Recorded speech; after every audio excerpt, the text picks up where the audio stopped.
Taib, bismillahirrahmanirrahim. Alhamdulillah bil alamin. Wassalatu wassalamu ala habibina wa habibillahil alamin sayyidina maulana bil qasimil mustafa Muhammad wa ali tayyibin tahirin wa ashabil akhyar muntajabin. Semoga yang mendengarkan dimudahkan segala urusannya, tetap dalam afiah, dalam afiah dan maunah Allah Subhanahu wa taala, dan semoga kita terjaga dari segala bentuk kezaliman dan kemaksiatan yang menjerumuskan kehidupan kita kepada kehinaan. Ilahi amin.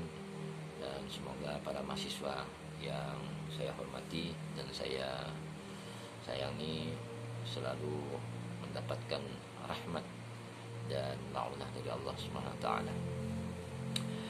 Baik, melanjutkan dari sesi pertama tentang negara Islam mengharuskan negara campur tangan dalam kepemilikan, ya, dalam kepemilikan individu serta mewajibkan negara untuk melindunginya. Maka saya lanjutkan kepada sesi masih dalam sesi tema tersebut, tapi bicara sub-sub temanya, yaitu yang pertama adalah dalam konteks satu tadi, penetapan kepemilikan, itu kita bicara subtitlenya itu larangan monopoli. Jadi untuk penetapan kepemilikan, salah satu opsi yang harus dilakukan negara dalam Islam itu, yang pertama adalah larangan monopoli. Nah, saya akan kutip sabda Rasulullah Shallallahu Alaihi Wasallam. Saya langsung bacakan artinya. Tidak ada yang menimbun makanan kecuali pendosa, dan sungguhnya ia terkutuk. Jadi Rasulullah begitu tegas, ya, menyampaikan larangan ini. Menimbun makanan itu terlarang dan terkutuk, ya. Kemudian di hadis yang lain Rasulullah bersabda, siapapun yang telah menimbun makanan selama 40 hari, berarti telah berlepas dari Allah, dan Allah pun berlepas darinya. Artinya dia sudah di luar keridhaan Allah, ya. Ini sebuah larangan yang begitu tegas dalam Islam, ya. Dan Islam bahkan mengutuk, ya, melalui lisan suci Rasulullah mengutuk penimbun makanan, apalagi yang lebih dari 40 hari. Nah, peristiwa pandemi Covid sekarang yang kita rasakan itu begitu nyata, ya. Di awal-awal itu ada orang-orang kaya, ya, atau orang yang punya kelebihan finansial menimbun barang. Itu luar biasa, ya. Sehingga terjadi kelangkaan, dan perbuatan ini sangat tercela, ya, dikutuk. Ya, kasihan kan orang-orang yang punya duit pas-pasan, pendapatan sehari, mampunya belanja juga sehari, ya, tidak mampu membeli makanan yang lebih kecuali untuk hariannya, terpaksa harus, ya, mengalami kehampaan, ya, karena tidak mampu membeli barang, apalagi barang itu langka. Dan kelangkaan itu juga menyebabkan tingginya harga barang tersebut. Salah satu contoh kecil saja, ya, saya mungkin kalau di Indonesia ini makanan kita alhamdulillah, ya, diberikan Allah karunia yang berlimpah, ya. Walaupun untuk item tertentu kayak seperti bawang itu sering jadi permainan, bawang, gula, ya, sembako lah. Nah, contoh saja gas LPG, ya, walaupun ini bukan makanan. Pada saat para pengusaha gas LPG maupun sub-sub jalurnya itu bermain dengan para pengusaha, apalagi gas subsidi ini kan banyak digunakan oleh pedagang, ya, utama pedagang besar. Kalau pedagang kecil gerobak itu masih bisa dimaklumi, ya, tapi kalau udah pedagang skala besar, misalnya warung kopi yang modalnya miliaran, ratusan juta, itu juga menggunakan tabung-tabung gas LPG subsidi. Seharusnya negara hadir untuk menindak perbuatan tercela ini, karena pengusaha ini mengambil keuntungan yang berlipat sehingga dia mengambil yang bukan haknya. Ini negara harus hadir. Ya, alhamdulillah bisa Kota Pontianak kemarin kelangkaan LPG, wali kota turun tangan, ya, untuk memberikan support dan bahkan ancaman, ya, terhadap pelaku penimbun. Nah, ini kita apresiasi, dan Islam mengharuskan sebuah negara untuk melakukan tindakan intervensi dan tindakan hukum terhadap para penimbun, pengusaha-pengusaha yang tidak bermoral, ya, yang hanya mengejar keuntungan semata untuk melakukan keuntungan di atas penderitaan orang lain. Ini sangat terhukum dalam Islam, sebagaimana dua hadis tersebut di atas. Kemudian dilanjutkan oleh perkataan hikmah balighah dari Ali bin Abi Thalib, salah seorang Amirul Mukminin yang juga wasi Rasulullah, ya. Sebagaimana firman sabda Rasulullah dalam hadisnya yang sangat mutawatir, ana madinatul ilmi wa ali babuha. Aku kota ilmu dan Ali pintunya. Nah, Ali bin Abi Thalib seorang Amirul Mukminin, wasi Rasulullah, Imamul Muttaqin, ini yang gelarnya juga banyak, ya. Ini terlepas dari mazhab Sunnah maupun Syiah. Amirul Mukminin Ali bin Abi Thalib itu mempunyai sebuah keistimewaan, yaitu dia adalah pintu gerbang kota ilmu Rasulullah. Nah, perkataan-perkataan beliau itu sudah bisa dipastikan tidak bertentangan dengan sabda Rasulullah dan Al-Quran, karena ada salah satu hadis Rasulullah mengatakan, Aliun ma'al haq wal haq ma'ali yaduru kaifa madah. Jadi Ali bersama kebenaran dan kebenaran bersama Ali. Ini jaminan Rasulullah dan tidak disangsikan lagi. Walaupun dalam politik sejarah masa lalu terjadi peristiwa-peristiwa yang menyedihkan, ya, terhadap persekusi dan pelaknatan terhadap Ali bin Abi Thalib selama 80 tahun oleh salah satu khalifah yang dianggap khalifah oleh segera saat itu Muawiyah bin Abi Sufyan, itu melakukan perintah untuk melaknat Ali bin Abi Thalib selama 80 tahun di mimbar. Nah, ini juga sebuah fenomena yang menyedihkan dan ya sampai hari ini terjadi, ya. Sampai hari ini terjadi, yaitu orang-orang yang mengutip perkataan Ali bin Abi Thalib dianggap Syiah, ya. Dan seolah-olah ini hanya milik Syiah, mazhab Syiah, bukan mazhab Ahlus Sunnah. Padahal Islam tidak berbicara seperti itu. Kalau kita bicara kebenaran, ya kita harus berani mengatakan mana yang benar, mana yang salah. Nah, salah satu jaminan Ali bin Abi Thalib dari perkataannya adalah dia adalah pintu ilmu kota Rasulullah. Nah, oleh sebab itu saya juga akan kutip, ya, perkataan Ali bin Abi Thalib sebagai komparasi penguat dari sabda Rasulullah Shallallahu Alaihi Wasallam.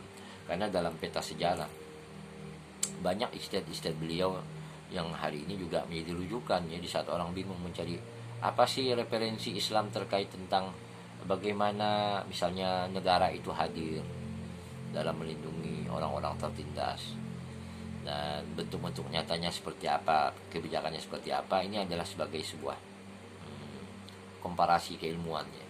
Alhamdulillah saling melengkapi lah antara qaul Ali bin Abi Thalib sebagai ahlul bait Nabi yang suci disucikan, sebagaimana di dalam Sahih Muslim volume 7 halaman 112 dikatakan juga bahwa ahlul bait itu adalah salah satu pegangannya setelah Al-Quran. Nah, dan ada jaminannya dalam, bahkan ini dalam Sahih Muslim. Nah, oleh sebab itu saya juga akan mengungkapkan perkataan Ali bin Abi Thalib terkait dengan bagaimana sebuah negara dalam naungan sistem Islam. Nah, ini juga sangat ideal, ya, untuk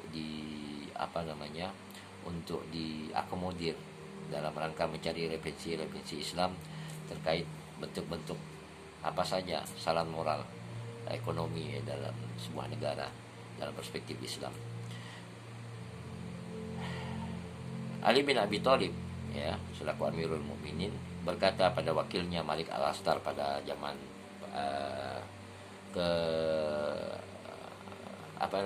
kekhilafahan Imam Ali. Malik Al-Astar ini salah satu gubernurnya yang ditunjuk oleh Ali bin Abi Thalib. Nah, ini tercatat dalam kitab-kitab sejarahnya.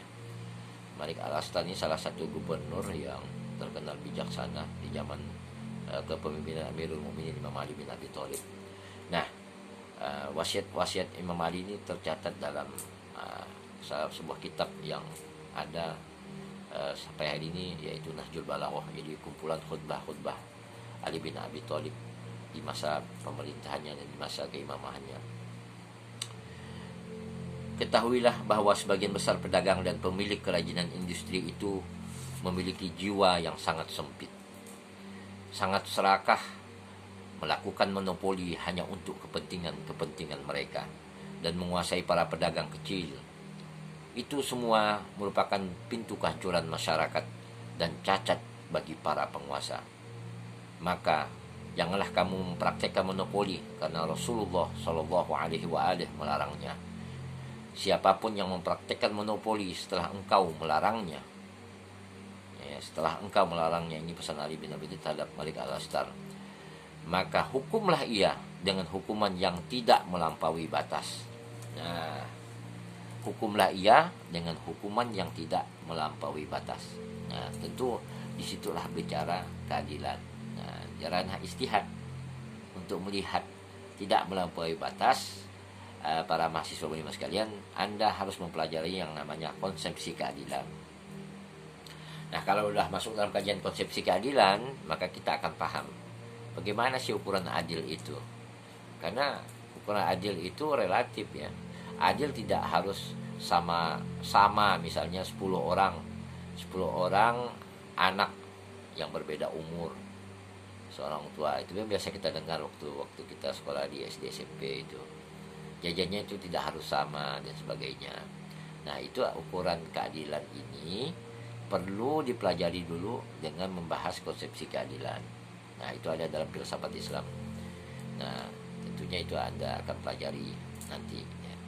Kalau pengantar filsafat itu nanti bicara bagaimana menentukan sebuah kebenaran ya, karena filsafat itu bicara tentang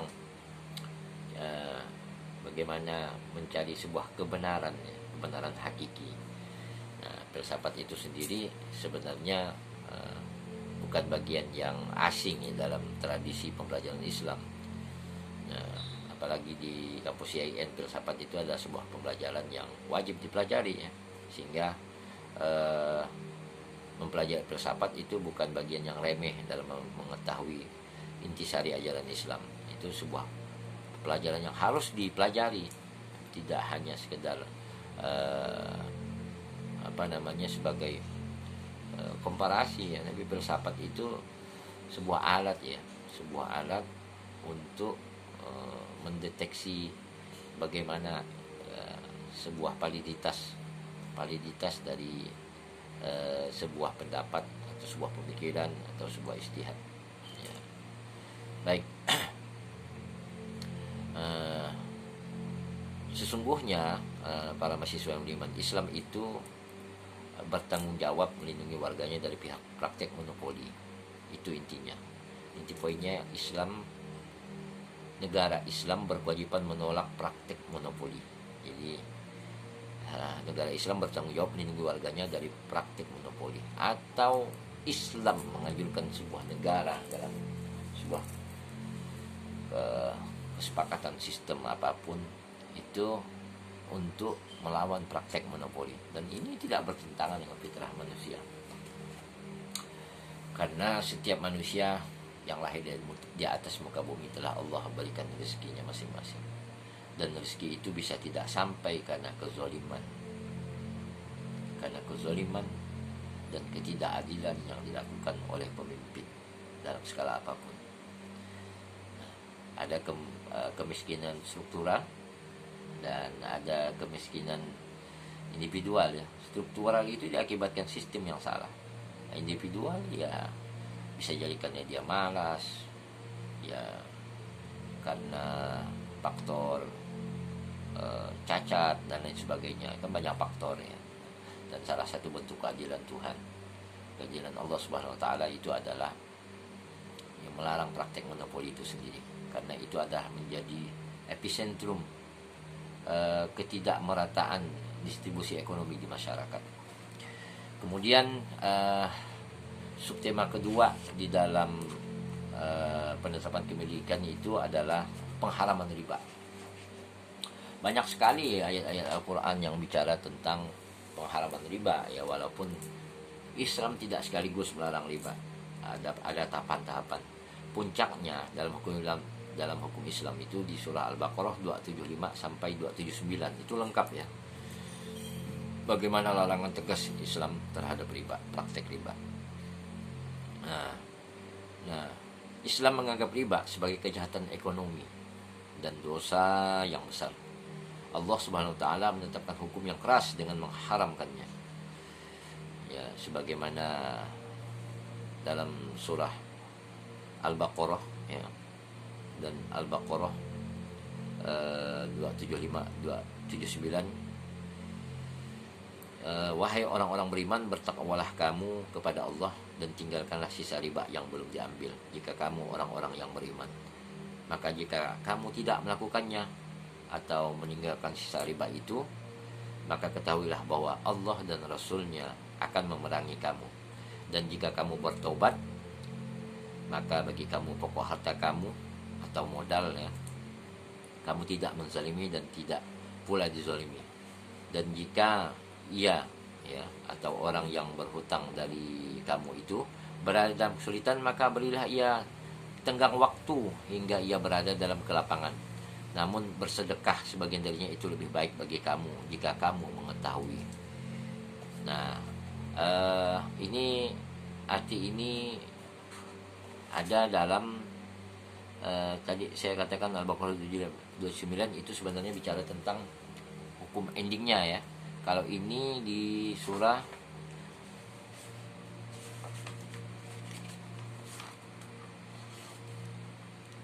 Al-Baqarah 278 sampai 280. Ini lanjutan dari Al-Baqarah 275.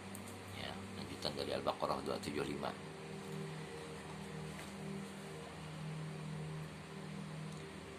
Ya, kalau kita lihat ayatnya, ya ayyuhalladzina amanu taqullaha wa dzaru ma baqiya minar riba in kuntum mu'minin.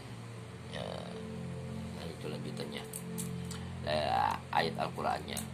Jadi ayat ini menegaskan ya orang yang bahwa pelaku riba diancam perang oleh Allah dan Rasul-Nya. Perang dalam tanda kutip ini adalah perbuatan yang sangat terlarang dan Allah mewajibkan perang terhadapnya. Nah, bukan berarti orang yang pelaku riba ini boleh dibom apa ini ya. Ya, tetapi dalam bentuk penegasan ini pasti ada sanksi hukum terhadap pelakunya dalam Islam ya. Dalam Islam karena ini dalam tegas oleh Allah Subhanahu wa taala. Makanya dalam perkataan Ali bin Abi Thalib terhadap Malik Al-Astar tadi mengatakan apa? Siapa pun yang bertindak monopoli setelah kau melarangnya, maka hukumlah ia. Nah, dengan catatan hukuman yang tidak melampaui batas. Nah, berarti kan dilihat skala perbuatannya ini. Nah, ini perlu ijtihad ya. Ijtihad ahli hukum, orang yang memahami Al-Qur'an, ilmu alat Al-Qur'an. Kemudian dia mengetahui perbandingan tafsir Al-Qur'an, ilmu fikih, usul fikih. Nah, kemudian dia belajar juga ilmu alat bahasa Arab sehingga wabil khusus dia mengetahui juga ilmu-ilmu science of economic ya. Ya, karena hari ini kita dapat menolak bahwa banyak dari kebijakan ekonomi dibantu oleh science of economic. Science economic itu sebagai alat ukur ya. Islam itu sebagai payung. Makanya kalau Syahid Baqir Sadar mengatakan ekonomi Islam itu adalah mazhab ekonomi. Sebagaimana adanya mazhab kapitalis, ekonomi kapitalis, sosialis, Islam itu mazhab ekonomi. Tapi dia berisikan moral, seruan moral, aturan-aturan yang mengarahkan manusia untuk kepada kehidupan yang lebih mulia ya, dalam melawan kezaliman dan menegakkan keadilan. Mobil khusus di bidang ekonomi. Karena masalah ekonomi terbesar dalam Islam itu bicara tentang distribusi. Maka salah satu penting pada pemikiran ekonomi di abad kontemporer yaitu Syahid Baqir Sadar itu yang mengatakan salah satu kajiannya yang juga sangat komprehensif bicara tentang konsep distribusi ekonomi dalam Islam. Karena salah satu masalah ekonomi di dalam dunia hari ini adalah masalah distribusi. Salah satu kenapa masalah distribusi ini terhambat, yaitu tadi adanya monopoli ekonomi oleh pihak-pihak kapitalis. Kapitalis itu orang yang punya modal besar yang ingin menguasai aspek-aspek strategis ya untuk ya menyebut kekayaan mereka sehingga mereka bisa mengintervensi politik, mereka bisa membunuh musuh-musuhnya, musuh-musuh politiknya, dengan segala cara apapun. Nah, itulah bagian daripada larangan Islam. Kenapa Islam sangat perhatian dan care dan bahkan memajukan sebuah negara untuk melakukan kebijakan penetapan kepemilikan. Dalam hal ini, satu, melakukan larangan terhadap monopoli, menindak pelakunya, kemudian melarang perbuatan riba, kemudian juga Islam tegas memeranginya, ya. Bahkan untuk orang yang berhutang, khususnya pokoknya saja, kalau dia tidak mampu maka berilah tengguh waktu. Artinya Islam bicara apa? Sentuhan moral, akhlak. Bagi orang yang punya kelebihan harta, jangan berlaku sewenang-wenang terhadap para mustadafin. Dilihat kenapa mereka tidak mampu bayar, apakah karena semata-mata kemalasan atau kesengajaan atau karena keadaan. Itu perlu kebijaksanaan dari hati nurani. Itulah ajaran Islam, berilah tenggang waktu. Bahkan Islam menganjurkan kamu sedekahkan itu lebih baik in kuntum ta'lamun, jika kamu benar-benar mengetahui hikmah di balik anjuran agama ini. Karena ini sifatnya anjuran, ya. Islam kalau menganjurkan berarti pahalanya berlipat ganda. Tapi kalau wajib, ya kan beda, ya. Kalau anjuran itu kan seperti infak, sedekah, itu kan sifatnya anjuran, ya. Anda tidak bersedekah juga tidak masalah, infak tidak masalah, tetapi masalah di dalam pandangan sosial. Sehingga anjuran Islam itu pasti ada hikmahnya. Kalau orang kaya pelit, tidak mau membantu orang-orang susah sekitarnya, itu pasti akan menimbulkan rasa kedengkian di masyarakat sosial. Itu hukum alam saja. Makanya Islam itu sangat menganjurkan. Bahkan dalam bidang hutang piutang saja, bagi orang yang mempunyai kelebihan harta itu, kalau dia melihat orang tidak membayar itu karena betul-betul kefakiran, kemiskinan yang bukan karena kesengajaan tapi karena keadaan serta lingkungan sosial yang menyebabkannya dia miskin, maka bersedekahlah. Nah, bahkan dianjurkan khairul lakum, perbuatan yang sangat-sangat baik, ya. In kuntum ta'lamun. Nah, subhanallah, ya. Islam bicara moderasi, ya.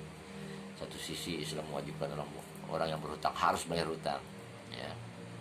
Satu sisi Islam melarang orang yang punya kelebihan harta itu untuk mempraktikkan riba, mengeksploitasi orang-orang tertindas itu mengambil keuntungan. Islam juga melarang memperjualbelikan, memperdagangkan hal-hal yang diharamkan atau bertentangan dengan jalan-jalan syariat, karena itu pasti bertentangan dengan kepentingan warga negara, sebuah masyarakat. Nah, Allah juga berfirman, orang-orang yang makan riba mereka itu tidak berdiri kecuali sebagaimana berdirinya orang yang keras setan akibat tekanan penyakit gila. Yang mulia Syekh Muhammad Al-Hasan Kashiful Ghita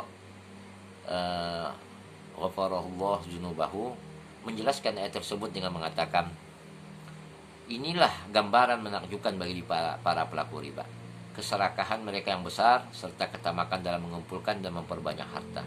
Sebab pelakunya menghidap penyakit gila, ya, gila, ya. Nah, yang membuatnya bekerja terus-menerus dan tak ada yang dapat membuatnya tenang. Ia tak pernah berhenti berpikir dan memperbanyak harta siang dan malam. Bila ada yang menentangnya, maka ia akan berkata perbuatan itu sah. Sungguhnya, padahal Quran jelas-jelas mengatakan sesungguhnya jual beli itu seperti riba, ya. Innamal bai'u mislu riba. Ini alasan orang-orang yang tadi itu. Dalam Al-Quran disebutkan itu jual beli itu sama aja dengan riba, gitu. Nah, padahal dalam Al-Quran itu dibantah langsung, wa halallahu al-bai'a wa harrama riba. Allah menghalalkan jual beli dan melarang tegas perbuatan riba, karena riba itu sendiri bertentangan dengan realitas jual beli. Kemudian Syekh Kashiful Ghita mengatakan, menggunakan analogi yang bahwa orang yang mengatakan tersebut ia menggunakan analogi yang salah dan mengetahui penyimpangannya dari kaidah syariat yang diberkahi, al-ghunmu bil ghunmi. Jadi ada kaidah dalam usul itu, al-ghunmu bil ghurm, al-ghunmu bil ghurm, karena setiap transaksi dalamnya ghunm, bila ghurm maka itu artinya memakan harta secara batil. Al-ghunum bila ghurum maka itu artinya memakan harta secara batil. Sedangkan jual beli adalah ghunmu bil ghurmi, yang artinya melakukan barter harta dengan harta. Ini jelas berbeda dengan riba. Ya, berbeda dengan riba. Karena hal itu orang yang mengambil al-ghunum bila ghurm, sedangkan untuk yang membayarnya adalah ghurm bila ghunum. Karena jika ia memberikan 10 dengan bayaran 12 untuk satu jenis barang, itu artinya ia telah mengambil 2 tanpa ganti. Dengan demikian ia telah memakan harta secara batil. Makanya di dalam Islam itu ada larangan tukar menukar barang ya, sejenis. Contohnya emas ditukar dengan emas, itu tidak boleh ya. Az-zahabu biz-zahabi wal fiddah bil fiddah, itu tidak boleh. Nah, kalau berbeda boleh. Kenapa? Karena kecenderungan untuk ada salah satu pihak yang terzalimi itu pasti. Misalnya emas, 1 dinar emas buatan Raja Saudi misalnya, ditukar dengan 1 gram emas misalnya, 1 gram emas katakanlah 1 dinar ya, ditukar dengan 10 gram Indonesia, ini karena mulianya ini dari Arab Saudi segala macam itu, sehingga untuk anunya harus ditukar dengan 20 gram 24 karat Indonesia. Nah itu kan sebuah kezaliman terlegitimasi salah satu pihak. Apalagi itu misalnya dilegalkan oleh otoritas negara. Uang sekarang dengan kertas itu angka 50, 10 ribu harga itu, apa bedanya dengan kertas biasa? Itu karena adanya legalitas ya. Kalau tidak ada legalitas negara, misalnya 10.000 rupiah, nggak bakalan berharga di angka 10.000 itu. Anda tulis saja angka 10.000 di kertas, nggak ada harga, nggak ada legalitas. Maka legalitas negara itu punya peran penting dalam menentukan kadar ukuran nilai tukar terhadap barang. Nah itu juga kajian sendiri lagi, nanti terlalu panjang untuk dibahaskan dalam video ini. Makanya dalam kesempatan penjelasan tentang riba yang singkat ini, saya juga mengatakan bahwa intinya Islam melarang transaksi yang merugikan salah satu pihak, menguntungkan salah satu pihak dengan cara mengeksploitasi kelemahan atau kekurangan di antara salah satu pihak. Nah, riba itu kan mengeksploitasi orang lemah. Karena orang lemah perlu uang untuk memenuhi kebutuhan hidupnya, untuk pendidikan segala macamnya. Orang kaya punya kelebihan. Nah, kalau dia meminjamkan uang itu kan ya dianjurkan ta'awun wa ta'awanu 'alal birri wat taqwa kan. Tapi kalau dia membantu untuk tujuan keuntungan dengan cara-cara yang tidak dibenarkan, yaitu misalnya dengan riba tadi, di situ Islam hadir untuk melarangnya. Nah, itulah hikmah balighah daripada aturan ini. Saya kira itu saja untuk sesi kali ini. Kita masih pada 2 subtema dari satu tema utama, yaitu Islam mengharuskan negara campur tangan dalam menerapkan kepemilikan individu serta mewajibkan untuk melindunginya. Yaitu yang pertama adalah penerapan kepemilikan. Subtema dari penetapan kepemilikan itu adalah larangan monopoli. Yang kedua praktek riba. Mudah-mudahan ini manfaat. Kita akan lanjutkan dalam sesi berikutnya. Semoga Allah mengampunkan saya atas segala kekurangan dalam kajian ini. Ini hanya sebagai sebuah diskusi, sebuah pembelajaran. Silakan gali lagi dari sumber-sumber yang lain untuk perbandingan, untuk memperkayanya. Ini adalah bagian kecil saja dari setetes setetes garam ya di tengah lautan, karena samudra ilmu tak bertepi. Mohon maaf atas segala kekurangan. Mudah-mudahan kita semua dapat perlindungan dan afiah dari rahmat Allah Subhanahu wa taala. Aqulu qouli hadza. Wassalamualaikum warahmatullahi taala wabarakatuh.